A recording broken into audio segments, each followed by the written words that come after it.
Mbazaniye inzu iri mu mujyi wa Gisenyi igurishwa amafaranga make cyane. Iyi nzu ifite ibyumba 4, salo, salle à manger, douche na toilette eshatu mu nzu. Ikaba ifite annexe zakwinjiza ibihumbi 150 ku kwezi. Yo ubwayo nayo ntiyabura ibihumbi 300.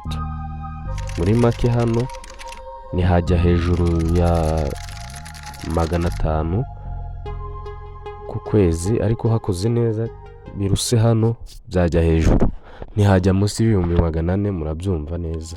Ni ahantu hinjiza, ahantu heza, iri ku majengo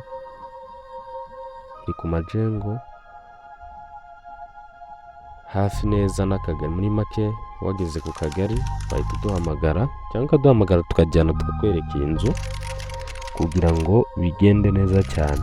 Iyi nzu turayigurisha miliyoni 60 z'amanyarwanda.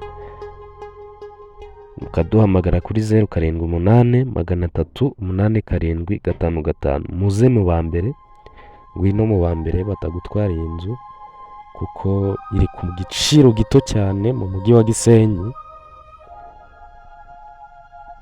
Nyirayo nuko ashobora kuba afite ikibazo, ariko n'ubundi mu mujyi ntiwabona inzu imeze utya ya miliyoni 60. Ntibisanzwe rero, ngwino mu ba mbere uhahe kandi uhahe wunguka. Muraduhamagara kuri za nimero twababwiye. Ukeneye inzu, ukeneye ikibanza, ukeneye imodoka byo kugura, kugurisha cyangwa gukodesha, mwahamagara Gisenyi Komisiyoneri. Dufite imbuga nyinshi: Facebook, WhatsApp, dufite aho duhurira, tukagira Instagram, TikTok. Aho hose wahatubona, ndetse na X cyahoze ari Twitter. Aho hose wabona serivisi zose dutanga. Turahari ku bwanyu.